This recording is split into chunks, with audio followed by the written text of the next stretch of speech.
કડી Nandasan road પર ઊંટવા પાટિયા નજીક જય ભોલે હોટલની સામે ગંભીર અકસ્માત સર્જાયો હતો, જેનો વિડીયો અહીં દર્શાવી શકાય તેમ નથી। રિક્ષા અને આઈસર વચ્ચે થયેલા આ અકસ્માતમાં રિક્ષામાં સવાર 4 લોકોના મૃત્યુ થયા હતા। પ્રાથમિક માહિતી મુજબ મૃતકોમાં એક આધેડ મૂળ પાટણના તેમજ હાલ નંદાસણ ખાતે રહેતા હતા, જ્યારે એક દંપતી પાટણના ચાણસ્માનું વતની છે।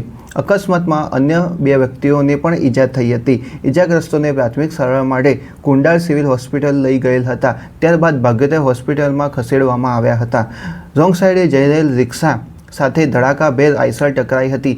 અકસ્માતમાં કમુબેન છનાભાઈ રાવળ, છનાભાઈ માયાભાઈ રાવળ, બલોચ ઇમામ ખાન સાહેબ ખાન અને એક અજાણ્યા પુરુષનું મૃત્યુ થયું છે। આ અજાણ્યા પુરુષની ઓળખ જાહેર થઈ શકી નથી। રાજ્યમાં દિન પ્રતિદિન અકસ્માતની ઘટનાઓ વધી રહી છે, ત્યારે માર્ગ અને સલામતી તરફ ધ્યાન આપવું જોઈએ તેવી પ્રજાની માગણી ઉઠી છે। તેમજ કલોલ શહેર આસપાસ તો અનેક સ્થળોએ અકસ્માતની ઘટનાઓ વધી છે, તો તંત્ર દ્વારા આ મામલે પગલાં ભરાય તે ઇચ્છનીય બન્યું છે।